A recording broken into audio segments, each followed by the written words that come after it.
Hi everyone, Elsie Jensen. Today we are going to be making some sourdough pizzas for lunch today. We kind of got a crazy evening with my oldest daughter's soccer game getting rescheduled tonight. So it's going to be a late night for me. So we're going to make some pizzas.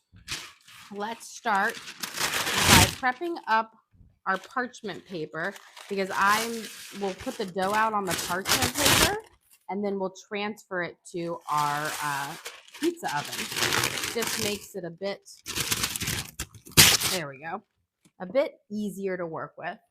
So what we want are some circles, and that also helps guide you so you don't make your pizza too big. I've done that before, and then I had to flip them into a calzone.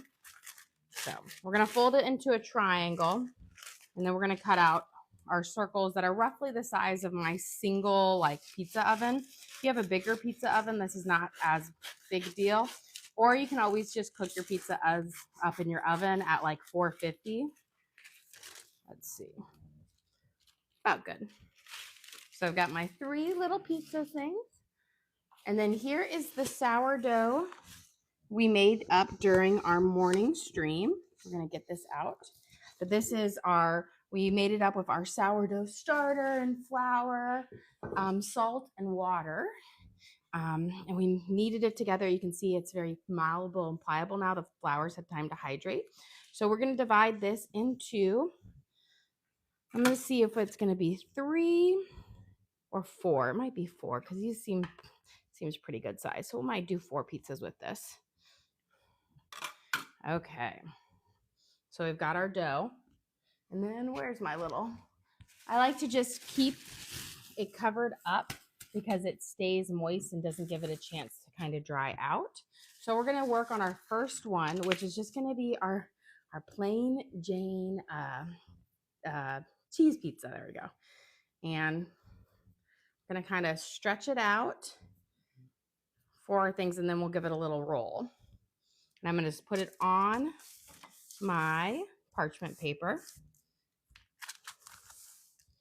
And we're going to roll it nice and thin. You want a thin crust because your pizza will bake up and get thicker. But if you make your crust too thick, then you're not going to have the right ratio of crust to pizza.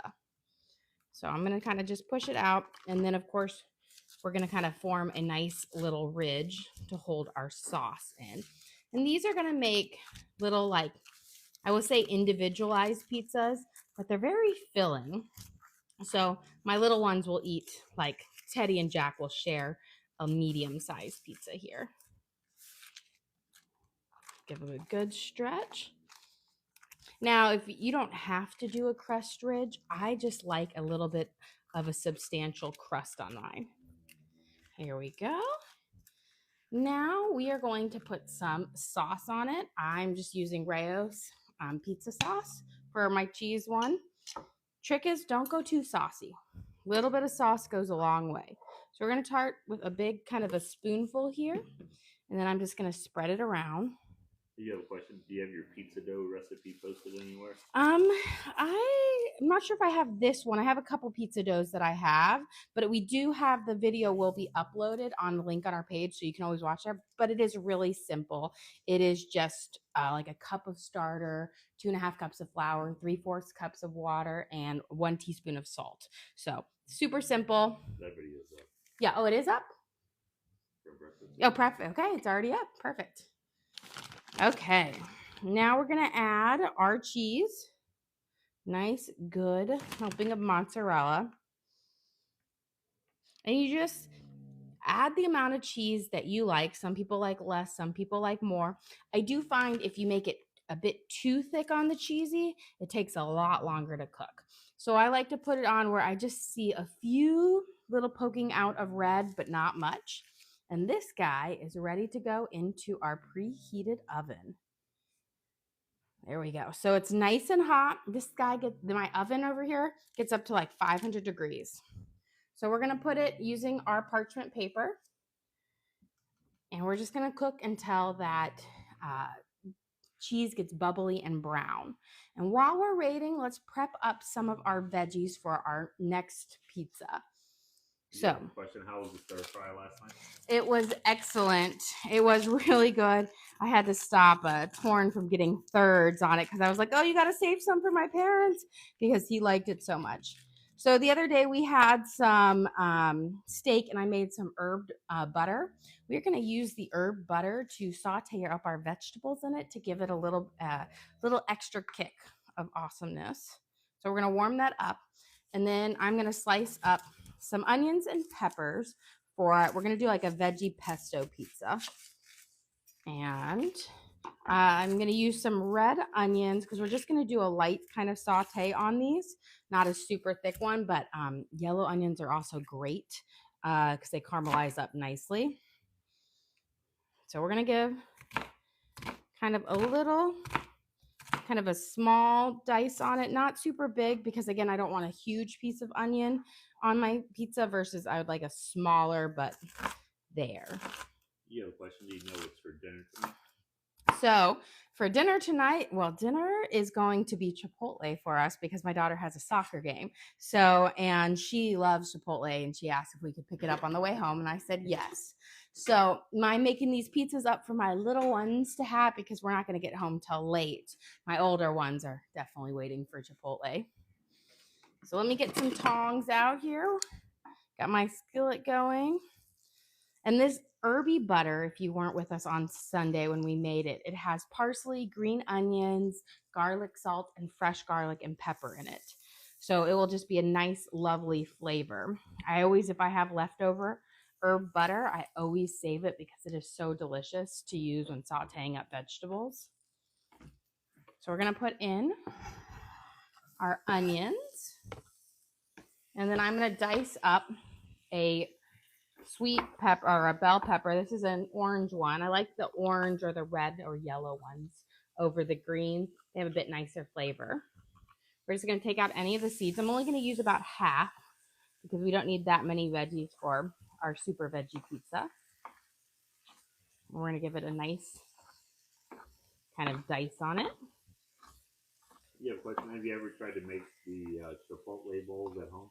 I do. I actually have a couple videos of the Chipotle bowls at home that we do that my kids love, but there's just something about my kids are always begging to go to get fast food because the grass is always greener on the other side. And I'm like, I make it at home. That just tastes better. You get more of it. And they're like, no, Chipotle for the win. I will say the one thing that you can't really recreate from Chipotle is their chips. They've got that lime and that salt and they're thin and crispy. You can't recreate, and store-bought ones just don't match it. Okay, let's turn this down. Let's check on our pizza here. See how it's going. There we go. We want to wait until we have a nice bubbly crust, but it is cooking up nicely. Turn it just a little. And then while we're waiting for these to saute up, we can start prepping our crust for the next one. Let's grab our dough. We'll give it a good stretch. It's malleable enough that you don't necessarily have to roll it out if you don't want to. You could just do our stretch around into the circle. There we go. And this is, I will say, the sourdough gives you a much nicer dough than a yeast dough. I will say yeast dough doesn't stretch quite as nicely as the sourdough pizza crust. And so I always use a roller when I'm using a yeast pizza crust. But as you can see, I just stretched it out for this one. And it's pretty good. I'm not as good as the true Italians who are like, whoo. Could try it, but it would be it'd end up on the floor. You got a question about how often do you guys eat out? It varies, but we do a couple times a month. Most of the time right now it's picking up food or getting food to go or Uber Eats, how they can deliver. That's nice because I will say going out to eat with a 3-year-old and an 18-month-old is not my idea of fun. It's Jack. My littlest one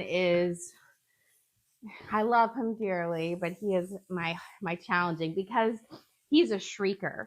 And you can't take a shrieker out in public because you don't want to ruin everybody else's dining experience.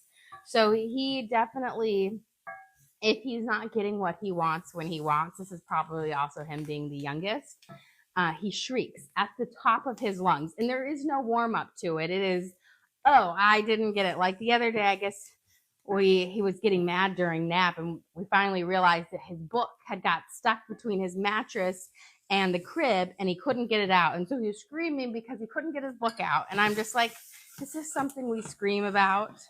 No. But for Jack, it is. You know, I guess it's hard being the youngest of 5. You got to fight for yourself. I was the youngest of 10, so I guess I could kind of feel for him. Okay, we're going to put our mushrooms in here. Give them a quick little saute, too. I'm going to add a little bit more herby butter because the mushrooms are like sponges, and they'll soak up. We'll add a nice little pat of my herby delicious butter. And then I always saute my vegetables up before I put them in my pizza because I think they taste so much better than fresh cut vegetables. They have a nicer flavor on them. Okay, let's get our first cutting board out. Gorgeous. Look at this.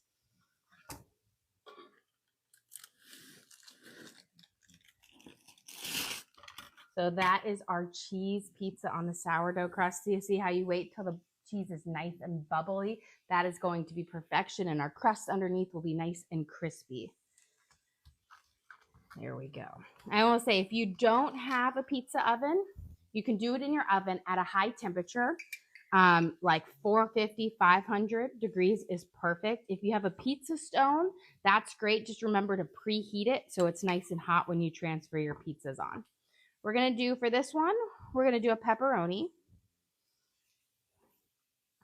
And make sure you don't go too saucy, because sometimes if you go too saucy, the, the pizza will remain a bit doughy there and it won't crisp up and it'll be a little flimsy. So a little bit of sauce goes a long way.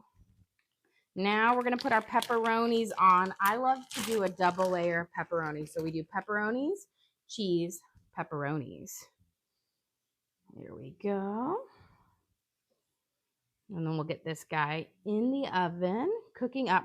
It's nice to, if you have a single pizza oven like this guy, this is a Breville, I always let it heat up in between pizzas just a little bit so that stone can get nice and hot to keep giving you that nice kind of crispy layer, bottom layer to our pizza. Here we go. We'll do our cheese. Pineapple on pizza, yes or no? I, to be honest, have never had pineapple on pizza. And I've never tried, I just have never felt the need to try it. I love pineapple, but I don't know, maybe my family's never had it, and I've never had it, and I don't know. I don't even know if my kids would be open to trying it. Evie would, I think. She always tries the fun stuff. There we go. But I feel like it could work, but I will say I'm not a huge fruit and savory person. I like to keep my savory stuff separate from my fruit and my sweet stuff. There we go. So let's get this guy on. You can see it's nice and hot in our pizza stone. And the parchment paper, I will say, is the best way, because I am not great with that little shovel tool that it takes to like open it, like, you know, in with that. It's just terrible at it. When my parents have a nice pizza oven, like an outdoors one, and it is like, you've got to do the whole like whoosh, whoosh, and I can never get it. I always tell, we did pizza night over Thanksgiving for a lot of people, and I had to make little itty bitty pizzas. I was like, don't make them too big because I won't be able to get them off the pizza. So I'm always just like small, small, and lots of flour.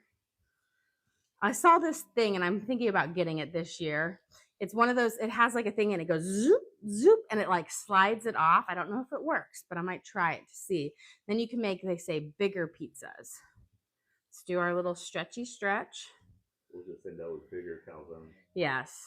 That's what happens. When they mess up, I just flip them over and then they're calzones. Happy accidents. There we go. We got it stretched out, make our little ridge. Now this one we're gonna do a little bit differently. I'm gonna use pesto instead of marinara sauce. So this is gonna be a veggie pesto pizza because who doesn't love pesto? And it complements the veggies well with our sauteed veggies. Now, if you didn't want to take the time to saute them, you could probably put all your cut up veggies on a tray, pop them in the oven, and roast them in the oven for a few minutes and get that nice kind of bitterness out of the raw vegetables. And that would work well too without having to go through the step of sauteing. Let me grab a spoon here. And then we're going to use some pesto. Now, you could always make your own pesto, but if you don't have the time for that, I will say I recommend 2 brands of pesto. Costco pesto is delicious. And then Rana's pesto, or Rana's, I'm not sure how you pronounce it. The Rana that you can buy in the refrigerator section where they sell like the pasta stuff is really, really good. Those are my 2 favorite like store-bought pestos because they don't have a funny aftertaste. There's some that just like you can see that they have like too much pine nuts or too preservative-y. These 2 are the freshest tasting where the like Parmesan and the basil really shine. So we're going to spread it on. Again, you don't need to be a super thick coat because there's a lot of flavor and a little bit of pesto. But since this is a veggie pizza, you want those veggies to kind of, and the pesto to go well. Okay, we're going to put a little bit of spinach first. And I like to put it on top of the pesto because I feel like the pesto really sinks into the spinach flavor. And then we're going to do a thin layer of Parmesan.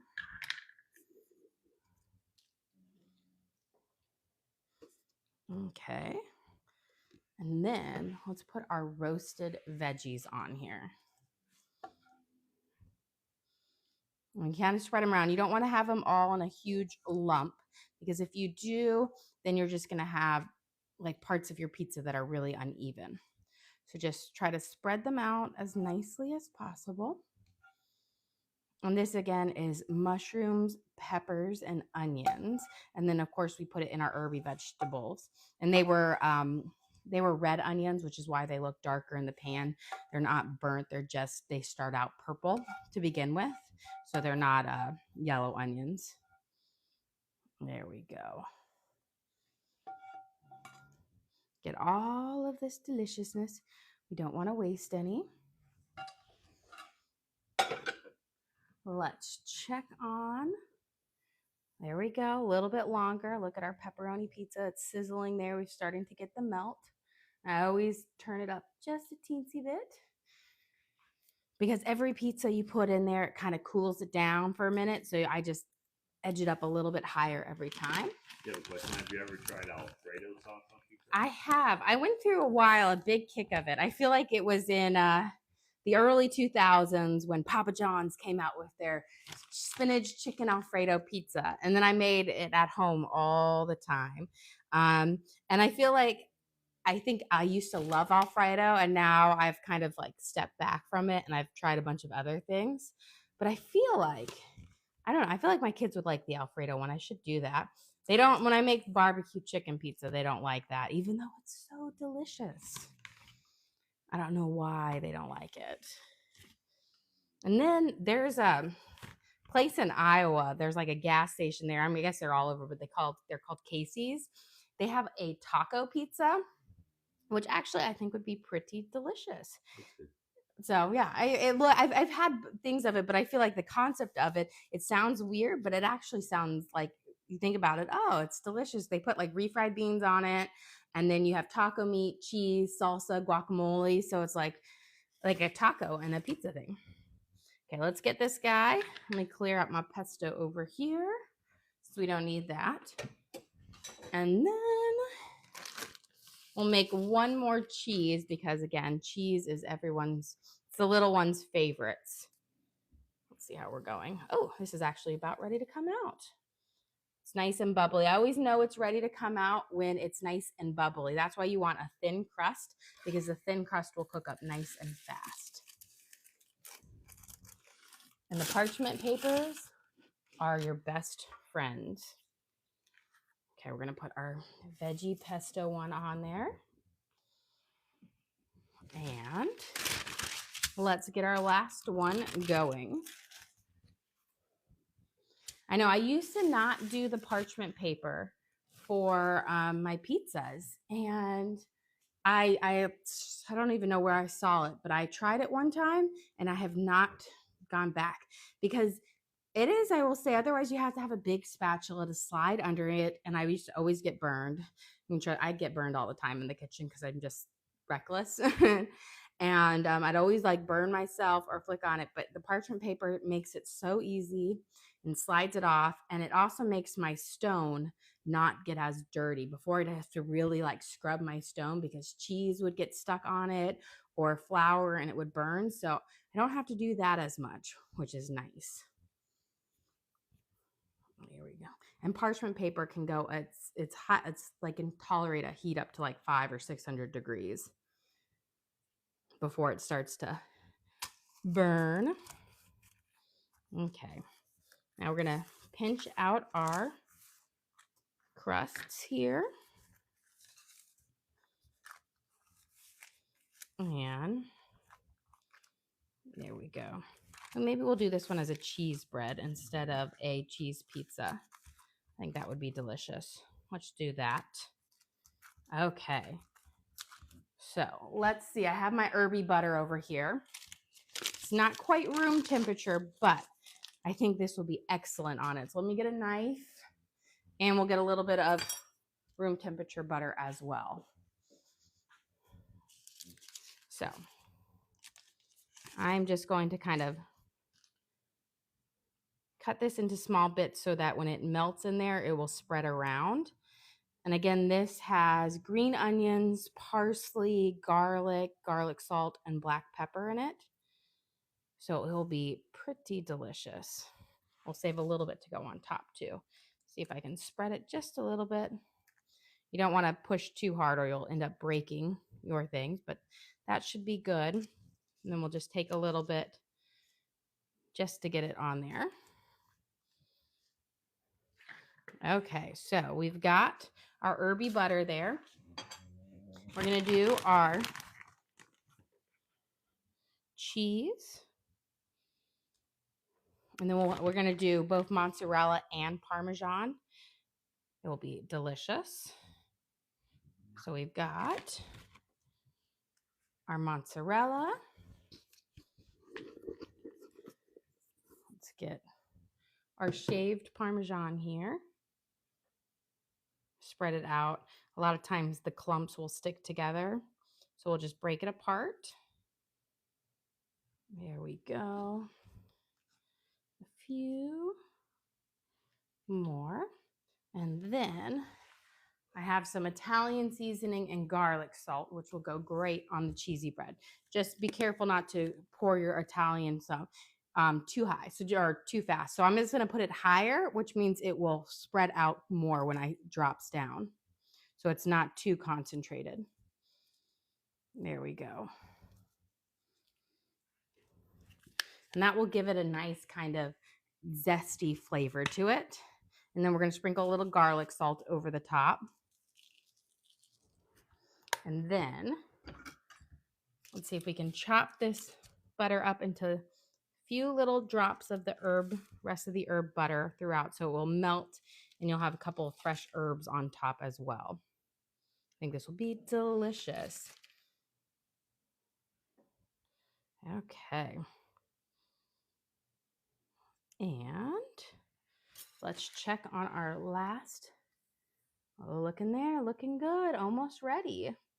So this is our veggie pesto, almost ready. We'll give it a quick little, put up a notch. Okay. And while we're waiting, we can cut up our fruit for tonight, since that needs about a minute. Let me wash my hands. I'm going to have a cantaloupe for my little ones, since that's one of their favorite fruits to eat. They love melons. They're on a melon kick, which is funny because my older ones aren't quite as melon as they are. They're more melancholy when it comes to melons. Okay, we've got our cantaloupe here. We're going to start and we're going to cut it down and through. There we go. Oh, this one looks like it's going to be a good one. I love it when you cut into it and it has a really thin green rind. That means it's going to be pretty sweet. That means it got to ripen more before they picked it. There we go. That's one thing that's nice is during the summer here, you can go to the farmer's market and they have cantaloupe here in Tennessee, and it's like $2 for a cantaloupe. They're so cheap because they grow so well here, and they're so delicious. And I haven't gotten a cantaloupe in a while because we've been really big on hammy melons, which look a lot like a cantaloupe, but they taste more like a honeydew because they don't have a musk flavor. But the hammy melons also have the texture of a Asian pear. So we'll cut these down. Now my trick for cutting melons is you make them into slices, and then when you cut it down like this, your melon will fold flat, which makes it a lot easier for you to then slice it really close to the rind so you get as much of your melon as possible, which is nice. And this works for both like honeydew and like hammy melons, Crenshaw melons. Doesn't work as well for watermelon because that's a thicker rind, but it just makes it a little bit easier to cut, which is nice because I don't like to pay for them to cut up my fruit at the store. It's highway robbery. Okay, let's check this pizza. I think this guy should be ready to come out. Ooh, it is perfect. Let's pop my little thing. And we're going to slide it out. Move a little. Yeah. And let's put our last one on. And then I'm going to grab another cutting board because they are a little bit crowded. Let's slide this guy. We've got our cheese. Beautiful. Okay, well now we just have our cheesy bread cutting up. We'll have our melon and that should be cooked up. I will say the cheesy breads and the dessert pizzas tend to cook up faster than pizzas that have a thick sauce on it. The sauce kind of acts like an insulator. So those typically take a little bit longer for them to cook up because it's longer for the cheese to melt. Here we go. Let's get ours cut. I know it's like, I always say I won't pay for the store for them to cut up my melon because, you know, you can buy a medium-sized container of cantaloupe at the store and it's like $10. Or you can get a melon for like $2.79 and you get way more in it than you do at the store. And I always say you never know if you're getting a good one when they cut it up. I always buy my melons and let them sit on my counter for a couple of days until they have kind of a little bit of a soft touch to them. Not super soft, but enough that like you can kind of squeeze it a little. That's when they're ripe. If you cut them too early, they'll feel really firm on the outside, and then they'll be hard and crunchy and not as sweet.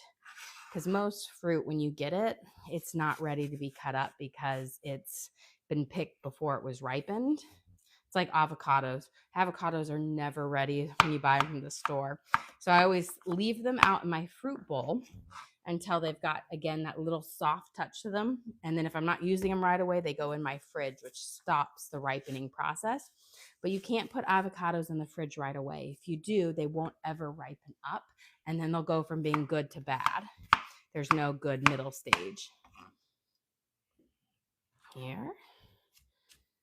And we've got a few left.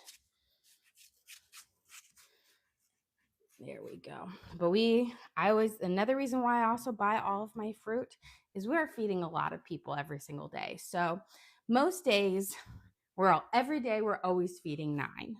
And that's whether, you know, my parents are here with us or not. I do cook all their meals for them. So we're always feeding 9. And then several days a week, we have my niece and nephew here for, you know, breakfast, lunch, and snack. And so it's always feeding more. And then I feel like I have half the neighborhood in my house any given day because my kids, the way we live is such a great place. Not a lot of houses have these anymore, but they're called community lots. So all of our houses back up onto these big fields. And then we also have like woods and stuff like there. And so the kids just all run around and play in it. And then, you have randomly kids show up at your house, walk in your house, and you're like, oh, hey. And they're like, can I stay for dinner? And I'm like, sure. Let's see where we are. Okay, we are just about ready with this one. We can starting to see the bubble. Look at the herbs melting around. This is going to be delicious. Okay, let's pop it up a little bit. And let's see, we've got our melon cut up. We have our pizzas. And do we have any questions? Because we have about 2 more minutes left on that. If you have any questions about the sourdough pizza, I can go again. The recipe, we did post it earlier, but it is a super simple recipe to use. So you just take 2.5 cups of flour, 1 cup of starter, 3/4 cup of water, and a teaspoon of salt. You mix all those together, you knead it. And like regular sourdough, you kind of do the kneads every 15 minutes. It's not a stretch and bowl because this dough it's not as high of hydration, which means it's not as sticky, but it is perfect for pizzas because you don't want a super sticky dough. So you can't use a regular sourdough recipe for sourdough bread and make it into pizza crust because it won't be firm enough. This one, you need it to have a higher flour content to water, so a lower hydration to give you that perfect, chewy, delicious pizza. But let's get going. I think we are going to be ready here. Oh, perfect. We've got the bubbling going around. You can see it's actually starting to bubble. We've got our pizza ready. Let me grab a spatula to slide this guy off. We're going to do the shift. Boom. Do you have a question? Do you ever have problems with fruit gnats, and what's your best way to get rid of them? Yes, we have those. I feel like in the South, or we're probably everywhere, but we have them. And our best way to get rid of them is I make a mixture of vinegar, sugar, and dish soap. You mix it together, and then I have these little containers that look like apples that have holes in it. You pour that mixture in it, and then all the fruit flies go in there. And then I don't deal with them because they're all in there. But that's like the key. It's like sugar or vinegar, and then the soap like makes it so they can't fly off. Well, guys, we are done here. We made our delicious pizzas and cheese bread. So this is our cheese bread with our garlic herb butter. We made a pepperoni pizza, and these again are on all of our sourdough crusts. This is a a sauteed veggie and pesto pizza. And then of course the classic cheese pizza. You can't go wrong with that. Well, guys, thank you guys for joining us. Don't forget to like and subscribe. I try to do live cooking shows every single day, kind of show you what we're feeding our family and hopefully teach you guys something along the way. Again, don't forget to like and subscribe. And we do post all of our videos up on our page. There's a link there and we upload them. It takes us a couple hours to get them up there, but we do have them so that if you guys want to recook a recipe, the fastest way is to do it is just to rewatch it and cook along with me again. And we also offer membership, which gives you some little extras, some extra videos, extra recipes, just some exclusive content if you want to do that. But again, thank you guys so much for joining us. Don't forget to like and subscribe.